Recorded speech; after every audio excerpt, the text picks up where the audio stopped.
주님이 주시는 오늘의 말씀 사도행전 3장 19절입니다. 그러므로 너희가 회개하고 돌이켜 너희 죄 없이 함을 받으라. 이같이 하면 새롭게 되는 날이 주 앞으로부터 이를 것이요. 우리가 믿는 바의 중심에 십자가가 있습니다. 그런데 십자가 하면 곧바로 떠오르는 게 우리 죄 용서하심이죠. 죄 용서받은 사실이 초점이 되다 보면 죄 문제를 가볍게 여기게 됩니다. 그래서 회개하는 일에 게을러지기 쉽습니다. 아니, 꼭 회개해야 하나 하는 생각까지도 은근히 하는 거예요. 오늘 이 말씀, 죄 씻음으로 새로워지라는 말씀입니다. 만약에 우리가 회개를 경시한다면 어떻게 될까요? 오늘 여러분과 그 결과 어떻게 될 건지를 나누기 원합니다. 죄의 문제는 사람의 시각에선 아주 중요하죠. 왜냐하면 사람은 선이냐 악이냐의 기준에 서 있기 때문입니다. 하지만 믿음 안에서는 그게 사람의 의일 뿐인 사실 아시죠? 거기에 비해서 하나님의 의는 뭡니까? 모든 죄인을 감싸주시고 품어주시는 거예요. 하나님의 시각은 선악이 아닙니다. 사랑입니다. 하나님이 사랑 자체이신데 어떻게 선악이라는 기준으로 심판하실 수 있을까요? 우리 육신에 죄성이라는 것은 불가피한 것입니다. 여러분, 창세전부터 하나님 뜻이 뭡니까? 하나님 나라죠. 그런데 우리가 이 육신의 죄성을 가지고 하나님 나라 들어갈 수 있어요? 하나님은 죄인을 심판하심으로가 아니라 죄인을 의롭게 바꿔주심으로 하나님 나라를 들어가게 하시는 거예요. 이게 하나님 뜻의 핵심입니다. 하나님 하시는 일은 창세로부터 오늘까지 조금도 변함이 없습니다. 하나님 나라에 합당하도록 우리 하나하나 만들어 가시는 것입니다. 그래서 모세를 통해서 율법 주신 뜻이 죄를 깨닫게 하시려고 주셨죠. 거룩한 백성 만드시려고요.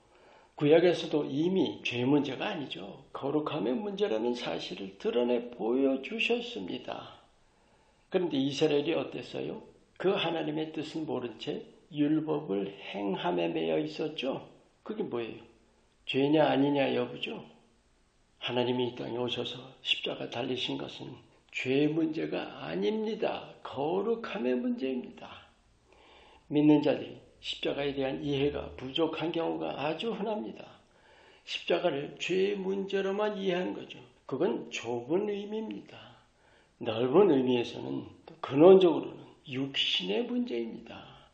예수님께서 사람의 몸을 입으신 그 자체는 죄가 아닌 우리의 근본적인 성화를 위하심입니다. 하나님께서 하늘에서 땅으로 내려오셨죠. 그것은 우리를 땅에서 하늘로 올려주시기 위함입니다.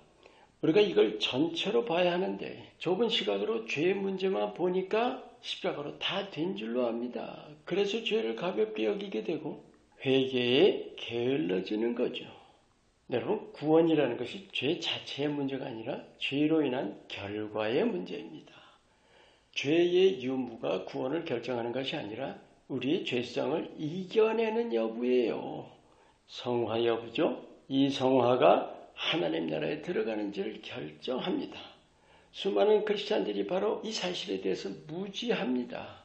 성경에 얼마나 생생히 기록되어 있는데도 말이죠. 아시죠? 십자가로 죄가 소멸된 것이 아닙니다. 죄 씻을 길을 내주셨습니다. 스가랴서 13장 1절 말씀과 같이. 죄 씻는 데 조건이 있어요? 전혀 없죠. 주님께 고백만 하면 씻어주십니다. 그 씻음을 통해서 성화되어 가는 것이고 그것이 하나님을 닮아가는 거예요. 우리 지지난주 주일에 나눴죠. 하나님의 형상이 하나님의 본상으로 바뀌어가는 거예요. 창세전부터의 하나님의 마스터 플랜입니다. 우리가 믿는다면 목표가 분명하다면 죄 씻어내기를 힘써야 합니다. 여러분, 죄가 없을 수 있어요? 불가능해요. 길은 하나뿐입니다. 끊임없이 죄를 씻어내야 하는 거죠. 그러므로 너희가 회개하고 돌이켜 너희 죄 없이 함을 받아라. 이같이 하면 새롭게 되는 날이 주 앞으로부터 이를 것이다. 이 새롭게 되는 날이라는 것은 시간적인 때가 아니라 새로워지는 체험을 말씀합니다. 회개해야 거룩해져 갑니다. 그것이 새로워지는 것이고 성화를 이루어가는 것입니다. 성화 이루어가는 것이 구원을 이루어가는 거예요. 사탄은 속삭입니다. 다 된 일이니까 마음 안 써도 돼. 여러분, 사탄에게 속은 결과가 뭘까요? 죄가 쌓여가겠죠? 죄가 쌓여갈수록 양심이 더러워집니다. 양심이 더러워질수록 분별을 못해요. 그러니까 죄의 노예가 됩니다. 그 결과가 뭐예요? 내가 사탄에 잡히는 거예요. 잡힌다기보다 내가 스스로 사탄 손으로 들어가는 거죠. 여러분, 사탄에 잡힌 채로 하나님 나라 갈 수 있어요? 우리 하나하나 향하신 하나님의 위대하신 계획에 마음을 쓰시는지요? 아니면 육신의 정욕을 더 중요하게 여기는지요? 친히 사람이 되셔서 십자가에 죽으시고 지금 우리와 함께 하시고 사랑으로 인도하십니다. 모두 바로 나 자신의 성화를 위한 거예요. 그러나 진정으로 깨우친다면 죄를 가볍게 여기거나 회개를 경시하거나 게을리하는 것은 안 될 일입니다. 씻어야 합니다. 때마다 주님께 죄를 고백하며 때마다 새로워져야 합니다. 죄는 무서워할 게 아니에요. 더러움을 씻을 길은 바로 앞에 있습니다. 죄 지음보다 더 두려워해야 할 일은 죄를 경시하고 회개하지 않는 겁니다. 십자가를 마음 깊이 새기시고 십자가의 뜻을 깊이 깨우쳐서 매일 매순간 주님 앞에 나가서 씻어내고 날마다 성결해지시기를 축원합니다. 기도합니다. 회개하는 일에 게으르려고 하는 육신에 맞서서 사소한 죄에도 깨어있게 하시고 어떤 죄일지라도 주님 앞에 나가서 씻어내기를 힘쓰게 하옵소서. 예수 이름으로 기도합니다. 아멘.